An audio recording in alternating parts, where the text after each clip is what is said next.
Hey gang, welcome back. This is going to be part 2 of soloing with triads. We're going to take a look at some of the same chords that we did last time, but just different fingerings, which will hopefully get you some different lines. So let's do it.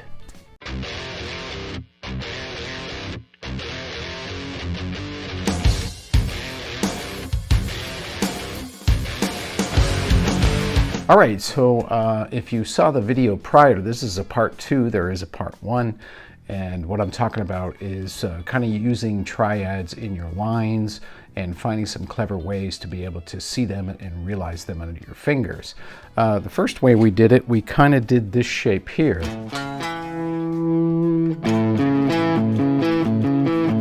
But see, this same A could also be played like this.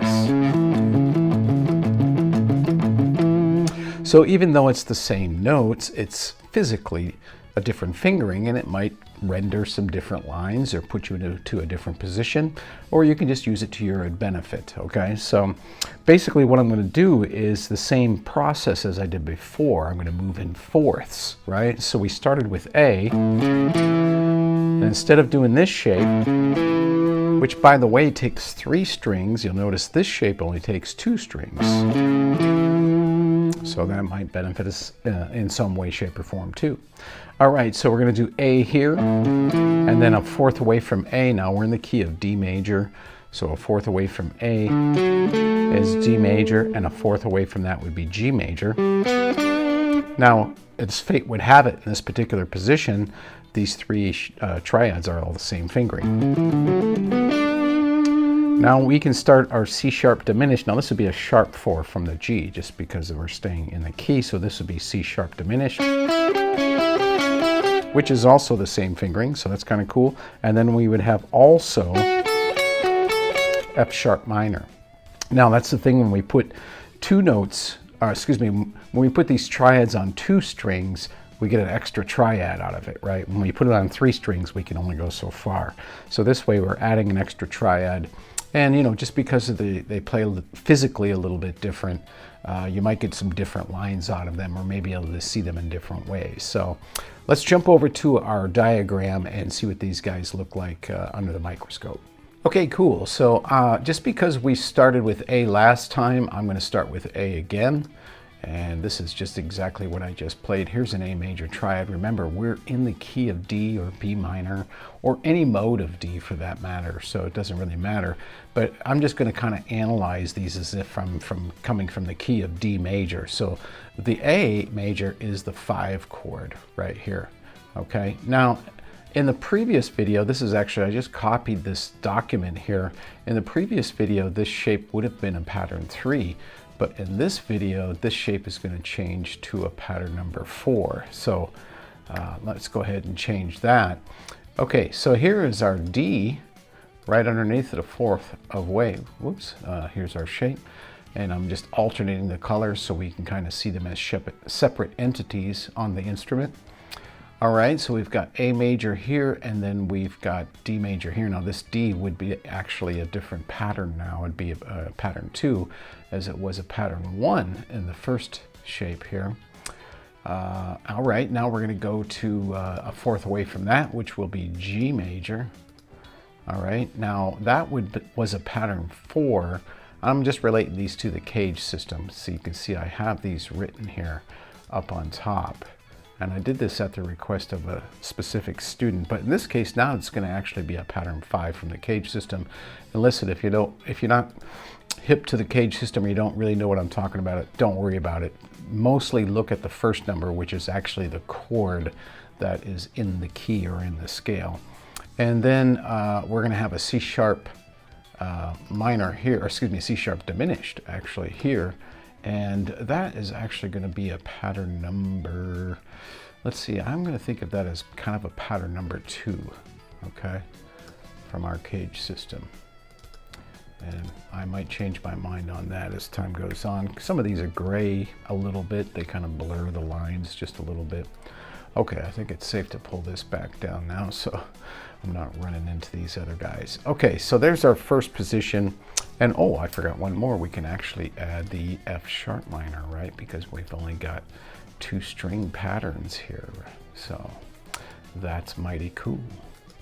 All right, so let's add that.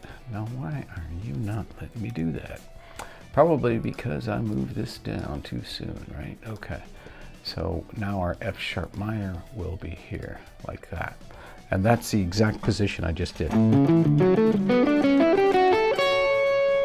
Now, why did I start there? I only started here because I started on A in the last video, so I thought I'd just kind of keep it congruent as far as the chords go. We'll start from A like we did on this one, and I'm probably going to do another one starting from A too, just to keep things consistent. All right, now let's move down to our next position, and just like we did before, we're just going to start the same process on the next note, which in this case will be a B minor triad. And of course this is the root. Now, we played it like this in the other video. Now we're just playing it like this. I'm going to talk a little bit about physically how I play that sometimes, technique-wise, in a moment here, but let's just keep looking at some of these shapes here. The next one, a fourth away, would be an E minor, and look at that, it's the exact same fingering, so that's kind of a bonus. Kind of just go right to that. All right, and then the next one would be an A major, and that's going to be our 5 chord. And you can see that's what I have. We're starting with the 6 chord, which is B minor. Then we have the 2 chord. Then we have the 5 chord. That's going to be an A major. Now, we played it like this before. So all this is doing is just giving us different options, and hopefully we can use that strategically to our advantage. Okay, so the next one would be this D major here. And that's going to require a little bit of a roll with your first finger. And then we have, last but not least, on the top 2 strings, we have a G major here. Okay, so we have B minor, B minor, E minor, A major, D major, and G major. So you can get some pretty cool little lines out of that, right? You can just kind of slam them together. You don't have to do all of them, of course. You know, you can just kind of see how the flow goes as you're playing. All right, let's look at the next shape now. We're going to be starting from a C sharp, and this will be a C sharp diminished, okay? And the C sharp diminished is a little bit different shape. Now, we played it something like that on the other one, but this one kind of puts us a little bit closer in a position here. And then if we go a fourth away from that, that will put us on an F sharp minor, which would be our 3 chord. Then we would have, underneath that, we would have a B minor, and those two are basically the same fingering, so that's kind of cool. Now we get into a little bit of stretch here. So this is an E minor. Now this note here, which is that B note, which is on the 12th fret, would normally be here. Now, listen, you don't have to do these. These are just what they look like, you know. I could change my strategy. You know, it's up to you. These are just kind of the basic shapes. You could do with them what you will. You can combine them with the other shapes in any way that you want, right? Okay, and then last but not least, we would have our 5 chord here, which would be A major on the top 2 strings.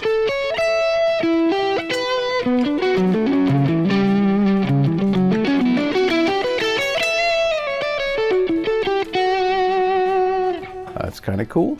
All right, and we just continue on. The next one now would be starting from the 1 chord, which would be D major. And then right underneath that, we would have same fingering for the 4 chord, which would be G major.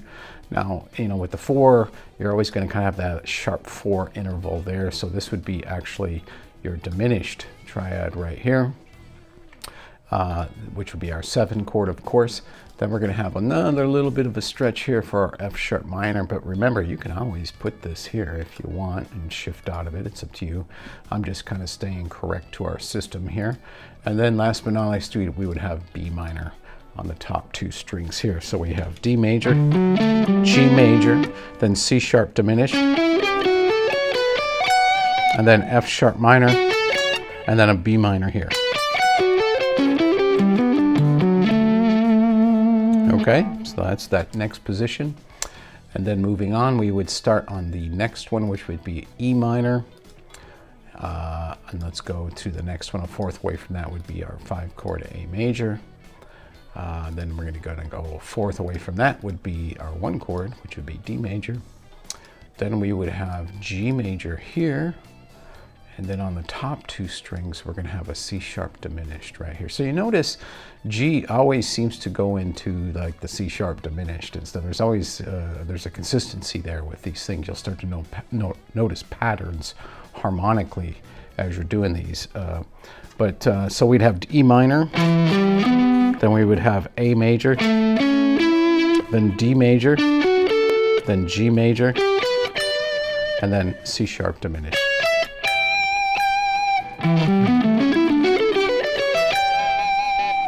That's pretty cool. All right, we're just working our way up the neck. The next one we would have would be starting from our 3 chord on the low E string, which is F sharp minor. A fourth away from that would be B, and that would be B minor. And then a fourth away from that would be E minor. So those 3 shapes are exactly the same, right? Okay, then a fourth away from that would be A major, which is the same fingering as our G major here. And then a fourth away from that would be D major, which would be our 1 chord in this case. So we would have... All right, and then last but not least, we would be starting from the G note here. We would have a G major triad, and then we would have a C sharp diminished. All right, and then we would have an F sharp minor, whoops, that's not right. F sharp minor like this, and then we would have a B minor, which would have just a little bit of a stretch. All right, and then after that we would have an E minor, which would put us right here. Okay, I'm pretty far up the neck now, so I think that we've kind of covered everything here. We got G major, then C sharp diminished, then there's your F sharp minor, B minor, and then E minor. So basically, now you'll see, I'll scroll down. This is the first page I did from the first discussion about triads part 1. And you can see the A major and the D major, they're going backwards kind of towards the nut of the guitar on the neck. And this one you can think of maybe they're moving forward from the 3rd or something like that, however you want to try to structure that. So it looks like I made a little bit of a glitch here. I don't think we need that note. That note's not in the key of D, so that cannot be right. All right, cool. All right, now the thing to do is, you know, of course, we want to maybe kind of inject these into maybe our pentatonic shapes, or just find some way to see these. And, you know, of course, you can combine these with the other shapes. The difference with these is I pick these a little bit different. Let me go ahead and jump over to our big screen here. So I picked these a little bit different. So let's say if I take this one here. The way I do these is kind of a little bit of economy picking, which is 2 downs and an up. And I've messed with these quite a bit. They're tricky to alternate pick, because if you do a down, up, down, and then if you want to start on a down again, you have to do 2 downs there. There's always going to kind of be 2 downs, or else you're just going to have to do straight alternate picking, and that can be a little bit of a juggle. So I just kind of got used to doing 2 downs and an up. So it's kind of a mini sweep. So down, down, up. Now, anytime you're doing like economy picking, if you want to work on that, the danger of economy picking is you always run the risk of rushing notes. And then, of course, you always run the risk of running 2 notes together. So a few tricks that you want to do is when you play 1 note, what I do is I push through with my pick, all right, and I rest on the next string. This is a kind of a training. And now when I play the next note, I actually take my finger, the pressure off the previous note. So you want to make sure those are separated, so you can get a nice separation on the notes. You don't want, you know, you don't want that sound. You want the notes to be individual.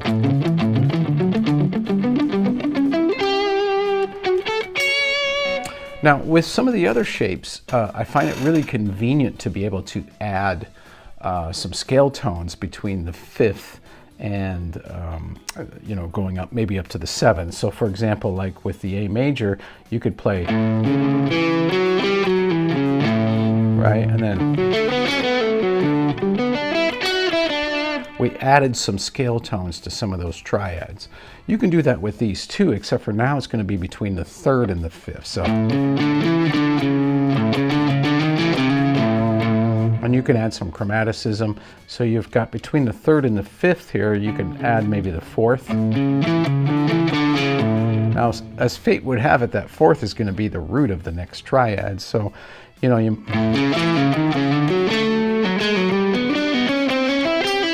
so maybe you can come up with little chromatic ideas like that.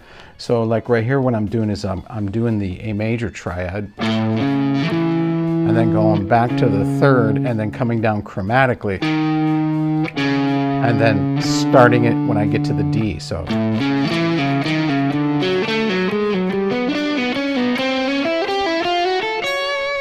And sometimes I like to just maybe put a half step before them.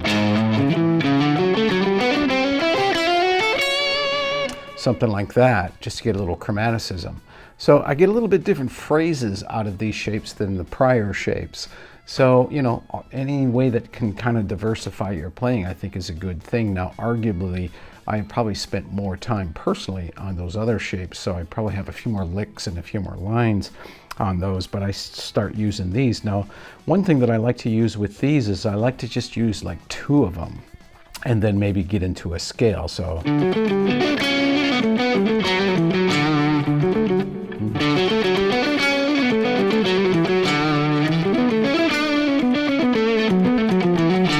So right there I had E minor and A major, and then maybe into some scale lines or something like that. So you don't feel like you have to do them all the way up the guitar or all the way up the neck like that. You can, you know, just do 2 of them and then go into another idea. You know, you don't have to exploit all of them. In fact, I think that's a really good way to practice them, is just do 2 of them.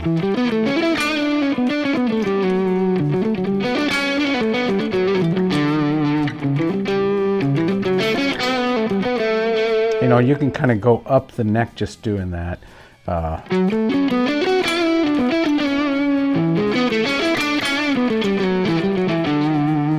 You know, and just do 2 on the adjacent strings, you know. And then go into maybe like a little scale idea, you know what I mean?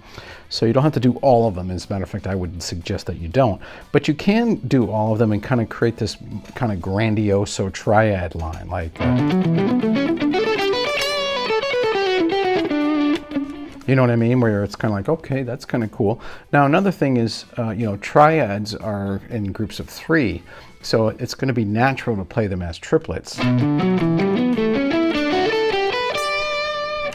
But I think it's really good to also practice them as 16th notes, so you kind of get this 3 against 4 thing.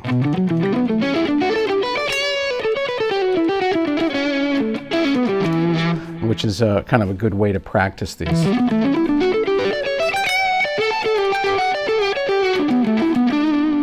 So all kinds of things that you can experiment and explore with, and you know, hopefully this is these kind of things diversify your vocabulary, right? I'm always looking for new ways of seeing things on the guitar to expand my vocabulary.